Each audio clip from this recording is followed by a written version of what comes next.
تازہ ترین ویڈیوز کے لیے چینل کو سبسکرائب کر کے بیل آئیکن اور آل نوٹیفیکیشن پر کلک کریں تاکہ آپ کو ملے ہر اپڈیٹ سب سے پہلے۔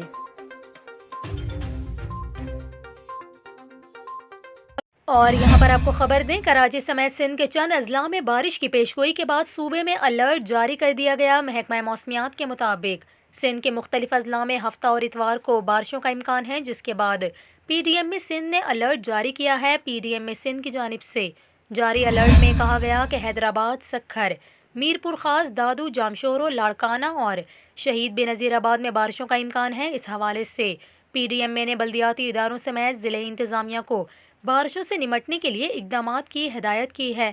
واضح رہے کہ ڈائریکٹر محکمہ موسمیات سردار سرفراز کے مطابق مغربی سسٹم 25 دسمبر کو بلوچستان سے ملک میں داخل ہو سکتا ہے۔ اس سسٹم کے تحت کراچی میں 26 اور 27 دسمبر کو ہلکی بارش کا امکان ہے۔